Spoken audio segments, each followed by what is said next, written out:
मी आपल्याला या ठिकाणी स्पष्टपणाने सांगतो की मी अन्न व नागरी पुरवठा मंत्रालयाची जबाबदारी घेतल्यानंतर स्वाभाविकच दादांची आणि माझी भेट झाली नव्हती आणि नवीन वर्षाच्या शुभेच्छाही दादांना देता आल्या नव्हत्या. दादा इथे नव्हते.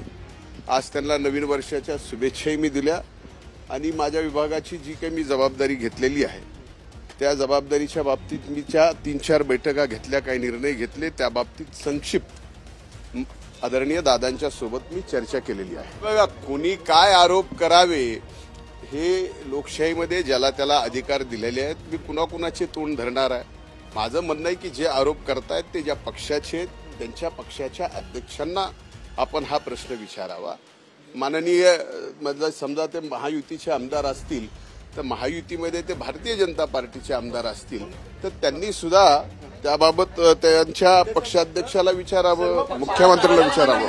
एकच सांगतो, खरं सांगू का मी आज स्पष्टपणाने सांगतो की पोलीस यंत्रणा ज्या विरोधी सर्वच लोकांनी अधिवेशनात मागणी केली होती की अशा पद्धतीची चौकशी नेमली पाहिजे, आदरणीय मुख्यमंत्र्यांनी त्या सर्व चौकशा नेमलेल्या आहेत.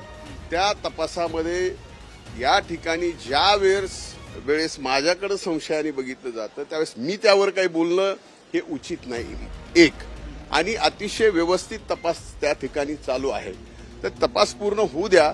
तपासानंतर ज्या काही गोष्टी समोर येतील त्या ठिकाणी आदरणीय भुजबळ साहेबांनी सांगितलं. माझं म्हणणं आहे की ट्रायल कोर्टात होऊ द्या. तपास यंत्रणा काम करते. आपणच या ठिकाणी सर्व कराड यांच्याशी ज्यांचे संबंध आहेत त्या अधिकाऱ्यांना निलंबित केलं. याच अर्थाने धनंजय मुंडे यांचे देखील कराड यांचे संबंध आहेत. मग धनंजय मुंडे यांचा देखील राजीनामा घ्यावा अशी मागणी विरोधक करतायत. आपल्याला हे पटतं का? या बाबतीमध्ये आपल्याला तरी हे पटतं का? या बाबतीत काहीही चर्चा झाली नाही. फक्त माझ्या विभागाच्या बाबतीत जबाबदारी घेतल्यानंतर माझी दादांची पहिली भेट होती. त्यामुळं खात्याच्या बाबतीत ज्या मी 3 बैठका घेतल्या त्या बैठकीमध्ये जे काही विषय समोर आले ते मी आज अचानक मंत्री धनंजय मुंडे यांनी उपमुख्यमंत्री अजित पवार यांची भेट घेतली. अजित पवार यांच्या मंत्रालयातील दालनात ही भेट झालेली आहे. दोन्ही नेत्यांमध्ये जवळपास अर्धा तास चर्चा झाली. संतोष देशमुख यांच्या हत्या प्रकरणात धनंजय मुंडे यांच्यावर राजीनाम्याची मागणी होत आहे. या पार्श्वभूमीवर सर्वांचं लक्ष या भेटीकडे लागलं होतं. या भेटीनंतर आता धनंजय मुंडे यांची पहिली प्रतिक्रिया समोर आलेली आहे. तर धनंजय मुंडे म्हणाले की नवीन वर्षाच्या शुभेच्छा देण्यासाठी आज अजित पवार यांची भेट घेतली. पदभार स्वीकारल्यानंतर माझ्या खात्यासंदर्भात 2-3 बैठका झालेल्या आहेत. काही निर्णय घेतलेले आहेत. त्या संदर्भात चर्चा करण्यासाठी ही भेट झाली होती.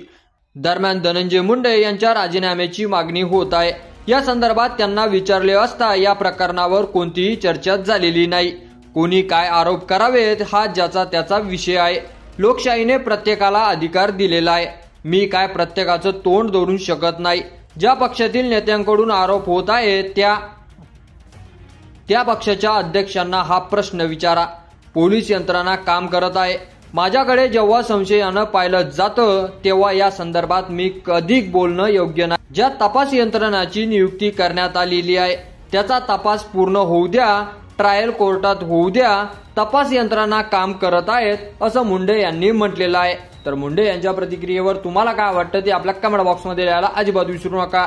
आणि चॅनलवर नवीन असाल तर चॅनलला सबस्क्राईब करा. धन्यवाद.